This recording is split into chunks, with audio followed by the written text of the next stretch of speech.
ఆమెకు 2021లో breast cancer వచ్చింది. స్టార్టింగ్లో రేడియేషన్ అయిపోయింది, కీమోథెరపీ అయిపోయింది. ఓకే, ఇప్పుడు బాగుంది అనుకున్నాం. 2 years తర్వాత మళ్ళీ బ్రెయిన్ ట్యూమర్ అయింది. అది కూడా బ్రెయిన్ సర్జరీ అయిపోయింది, ట్యూమర్ తీసేశారు. తర్వాత ఏమైంది, మళ్ళీ 1 year బ్యాక్ మళ్ళీ రీసెంట్లీనే ఇప్పుడు బాడీ అంతా స్ప్రెడ్ అయిపోయింది. మమ్మీకి పునర్జన్ ఆయుర్వేదిక్ చూశాను, అది చాలా రివ్యూస్ కూడా చాలా బాగున్నాయి. సో నేను ఈ మెడిసిన్ యూజ్ చేపిస్తే ఏదో ఒకటి డూ ఆర్ డై, ఆ రెండిట్లో ఏదో ఒకటి అవుతుంది అనుకుని నేను ఇక ముందుకు అడిగేసేసి వచ్చేసాను ఇక మమ్మీతోటి.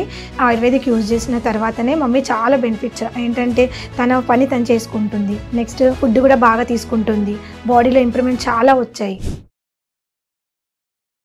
నమస్కారం. ఈ ఆయుర్వేద హాస్పిటల్ను ఆశ్రయించిన పేషెంట్లు వారి అనుభవాలు పంచుకోవడం జరిగింది. వారు చూసిన ఫలితం ఆధారంగా వారు ఏమంటున్నారంటే, యాక్చువల్లీ నా నేమ్ వైష్ణవి, మా మమ్ నేమ్ వచ్చేసి ఆర్లతాబాయ్ పేషెంట్. ఆమెకు 2021లో బ్రెస్ట్ క్యాన్సర్ వచ్చింది స్టార్టింగ్లో.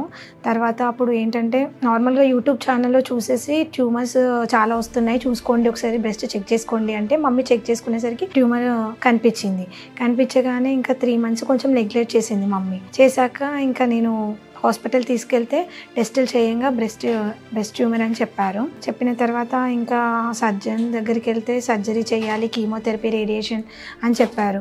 సరే అని అన్ని రేడియేషన్ అయిపోయింది, కీమోథెరపీ అయిపోయింది. ఓకే, ఇప్పుడు బాగుంది అనుకున్నాం. 2 years తర్వాత మళ్ళీ బ్రెయిన్ ట్యూమర్ అయింది. బ్రెయిన్ ట్యూమర్ వచ్చిన తర్వాత అది కూడా బ్రెయిన్ సర్జరీ అయిపోయింది, ట్యూమర్ తీసేశారు. తర్వాత 1 year లోపలనే పెట్ స్కానింగ్ తీయించాము. తీయించేసిన తర్వాత ఇంకేం లేదనమాట.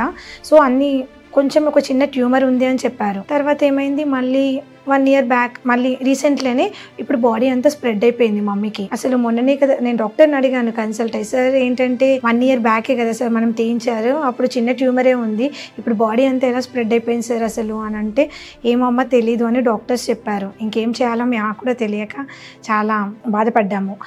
తర్వాత ఇక్కడ హాస్పిటల్కి వెళ్ళాము. ఆయన కీమోస్ తీసుకోవాలని అన్నారు, కానీ ఆమె బాడీ చాలా వీక్ అయిపోయింది, తట్టుకోలేకపోయింది. ఇంకా కీమోస్ ఎట్లా అని నేను యూట్యూబ్ ఛానల్లో చూశాను, పునర్జన్ ఆయుర్వేదిక్ చూశాను, అది చాలా రివ్యూస్ కూడా చాలా బాగున్నాయి. సో నేను ఈ మెడిసిన్ యూజ్ చేపిస్తే ఏదో ఒకటి డూ ఆర్ డై, ఆ రెండిట్లో ఏదో ఒకటి అవుతుంది అనుకుని నేను ఇక ముందుకు అడిగేసేసి వచ్చేసాను ఇక మమ్మీతోటి. ఆయుర్వేదిక్ యూజ్ చేసిన తర్వాతనే మమ్మీ చాలా బెనిఫిట్స్ ఏంటంటే తన పని తను చేసుకుంటుంది, నెక్స్ట్ ఫుడ్ కూడా బాగా తీసుకుంటుంది, బాడీలో ఇంప్రూవ్మెంట్ చాలా వచ్చాయి. సో అందుకనే ఇక మళ్ళీ ఇది యూజ్ చేస్తే బెటర్ అనిపించేసి నేను ఇక్కడికి వచ్చేసాను పునర్జన్. నేను ఇంగ్లీష్ మెడిసిన్ యూజ్ చేసుకుంటేనే ఇది కూడా యూజ్ చేస్తున్నాను మ్యామ్. 2 సింటమ్స్ ఏం హెవీగా కనిపించలేదు.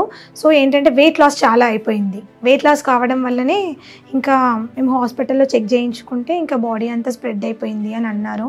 సో ఇంకా డాక్టర్ ఏమన్నారంటే ఛాన్సెస్ ఏం చెప్పలేదు కానీ ఏంటంటే మెడిసిన్ కీమోథెరపీ చేయించుకోవాలి అని చెప్పారు. యాక్చువల్లీ ఇక నేను పునర్జన్కి యూజ్ చేద్దామని మమ్మీని తీసుకొచ్చాను. ఇంకా యూజ్ చేసినాక చాలా బెటర్ అయిపోయింది. నేను అందుకనే ఇది ట్రస్ట్ చేసే నేను మళ్ళీ వచ్చాను. నా ఫ్రెండ్స్కి సజెషన్ చేశాను, వాళ్ళ పేరెంట్స్కి కూడా చాలామంది సజెషన్ చేస్తే వాళ్ళకు కూడా బెటర్ అనిపించింది. సో మళ్ళీ నెక్స్ట్ ఫర్దర్గా కూడా నేను ఇక్కడికే ప్రొసీడ్ అయిదామని నేను మళ్ళీ వచ్చానమాట. వారి మాటల్లో ఉన్న ఆత్మవిశ్వాసమే ఆయుర్వేదం సాధించిన విజయం. ఇలాంటి మరెందరో జీవితాలలో ఆయుర్వేదం వెలుగులు నింపడానికి నిరంతరం కృషి చేస్తూనే ఉంటుంది. ధన్యవాదాలు. హ్యాపీగా ఉన్నాను, మంచిగా అనిపించింది, బెస్ట్ రిజల్ట్ ఉంది, చాలా బెటర్ ఉంది, నాకు బాగానే ఉంది, నాకు బాగా అనిపిస్తుంది, బాగానే ఉందండి, మంచిగా ఉన్నాను, బాగున్నాను, మంచి రిజల్ట్స్ అనేది కనిపిస్తుంది. మా నాన్నగారు సంతోషంగా ఉన్నారు.